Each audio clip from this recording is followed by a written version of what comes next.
예수님께서 이 땅에서 일을 행하신 것처럼 제자들도 너희도 내가 위로 올라가서 너희에게 성령님이 임하면 내가 행하는 일을 너희도 할 것이고 이보다 더 큰 일도 할 거야 라고 말씀하셨습니다. 그것이 바로 나라가 임하옵시고 뜻이 하늘에서 이룬같이 땅에서 이루어지는 일들이 너희에게 이루어질 거다라고 가르치셨습니다. 그리고 가는 곳곳마다 하나님 나라 복음을 전하고 믿는 자에게 침례를 주고 교회를 세우라고 말씀하셨습니다. 또 모일 때마다 내가 전한 말을 가르치고 성찬을 행하라. 그리고 나를 기념하라. 그리고 나와 생명적인 관계를 가져라 라고 말씀하셨습니다. 그 일을 오늘날 우리가 하는 것이 예배라는 것입니다. 예배를 드린다. 바로 그 말씀을 통하고 성찬을 통해서 하나님과 생명적으로 교제하는 것입니다. 이것을 알려주신 것입니다. 그런데 그 일이 언제 일어나느냐?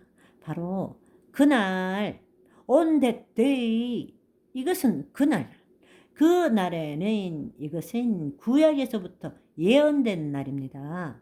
요엘서에 나오죠.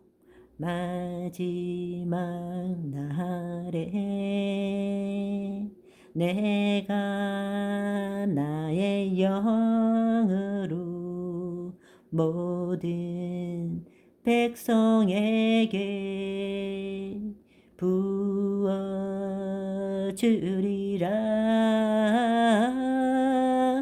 자녀들은 예언할 것이요 청년들은 환상을 보고 아비들은 꿈을 꾸리라.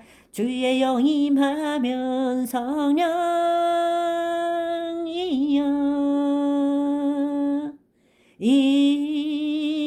임하소서. 성령이여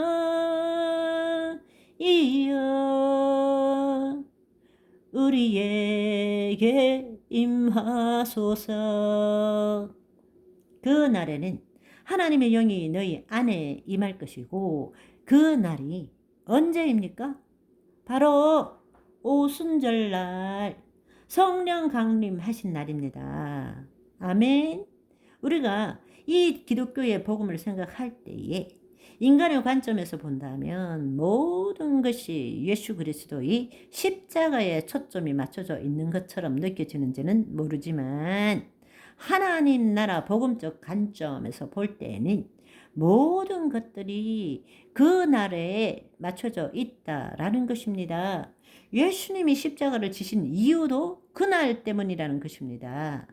하나님의 영이 우리 안에 들어오려면 우리 안에 죄가 사함 받아야 되기 때문에 예수님이 십자가를 지신 것입니다.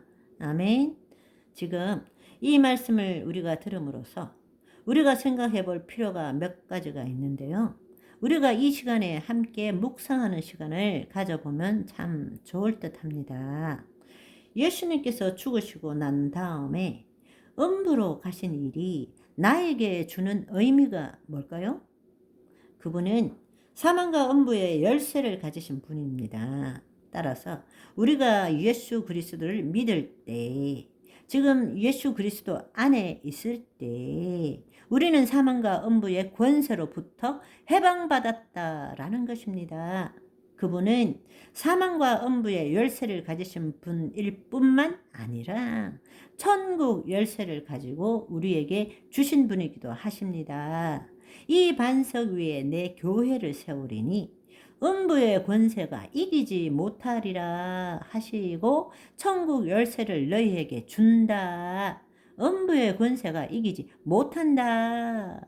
우리가 예수 그리스도 안에 있을 때에 우리는 사망과 음부로부터 해방되었다라는 것입니다. 따라서 우리는 지금 언제라도 우리가 이 몸이 하나님이 부르실 때 우리의 영혼은 천국 낙원에 간다라는 것입니다. 아멘. 사망과 음부의 그 권세로부터 해방받았기 때문입니다. 두 번째로는 예수님께서 부활하신 사건이 나에게 주는 의미가 뭘까요? 나도 언젠가는 내 영혼이 몸을 떠날 때가 있습니다. 하나님이 부르실 때에 그리스도처럼 부활의 몸을 입을 수 있게 된다라는 것을 아는 것입니다. 그것은 죽었다가 다시 살아나는 것이 아닙니다. 임사 체험하는 정도가 아니라는 것입니다.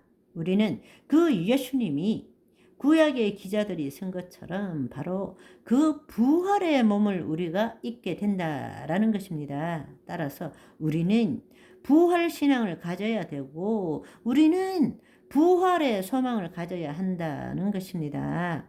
죽음이 결코 두렵지 않다라는 것입니다. 아멘. 죽음의 반대말은 삶이 아닙니다. 죽음의 반대말은 태어남입니다.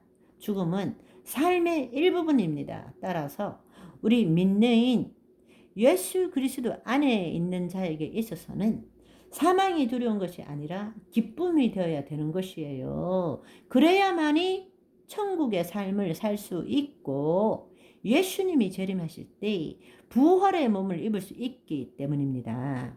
그리고 영생을 누릴 수 있기 때문입니다. 우리가 그렇다면 그 부활하신 예수 그리스도의 몸을 우리가 지금 상상할 수 있다. 그리고 그것을 그 예수 그리스도의 생명을 맛볼 수 있다. 뭘 통해서? 성찬을 통해서 예수님의 피와 살을 먹음으로써 성찬은 너무 소중한 것입니다. 성찬은 1년에 한 번 하는 것이 아니에요. 사도행전에 보면 초대 교회 때는 모일 때마다 떡을 떼었습니다. 말씀을 나누고 떡을 뗐다라는 것입니다. 우리가 떡을 먹음으로써 미리 부활의 몸을 경험하게 되는 것입니다. 아멘. 예수님께서 부활하셔서 40일 동안 제자들에게 하나님 나라 일에 대해서 가르치신 것이 우리에게 주는 의미는 뭘까요? 우리는 더 이상 이 땅에 사는 삶을 사는 자가 아닙니다. 우리는 우리 안에 있는 하나님 나라로 침노해서 하나님 나라, 하나님의 통치함을 받는 삶을 살아야 된다는 것입니다.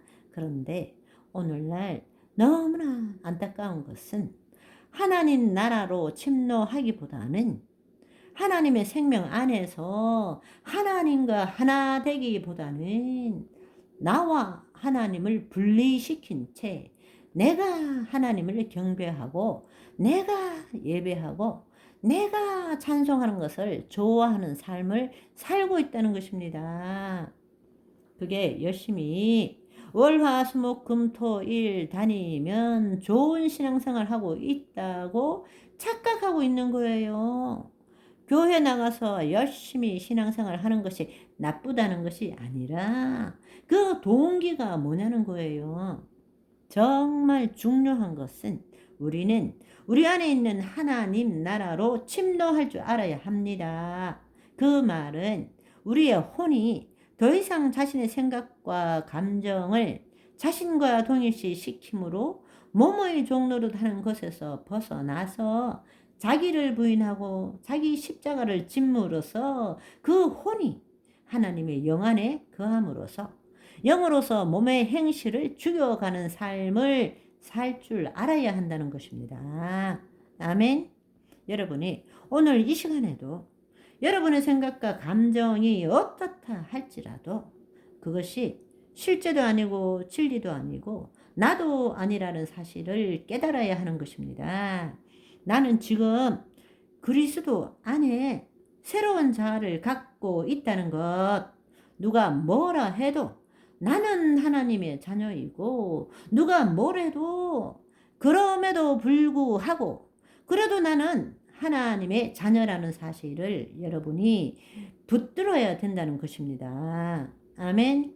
그럴 때에 하나님의 통치 안에서 그 통치 안에서 내가 하나님의 말씀을 믿는 것이 아니고 하나님의 말씀이 영이고 생명이고 그 말씀이 내 생각이 되어야 되고 내 감정이 되어야 되고 내 육체가 되어야 한다는 것입니다. 아멘. 날마다 새로운 몸을 입는 것입니다. 오늘 또 새로운 몸을 받았습니다. 그리스도의 살을 먹음으로 내 살이 그리스도의 살이 되어야 된다는 것입니다. 나를 통해서 내가 그리스도를 닮아가는 것이 아니라 그리스도가 나를 통해서 나타나야 한다라는 것입니다. 아멘. 그런데 우리는 여전히 나는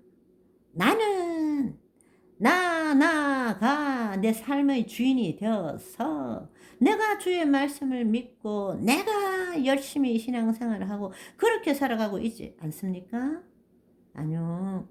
내가 죽어야만이 내 안에 계신 그리스도의 신비를 체험할 수 있게 되는 것입니다. 저와 여러분은 날마다 나는 죽노라라는 사도 바울의 고백이 여러분의 고백이 되는 오늘이 되시기를 소망합니다.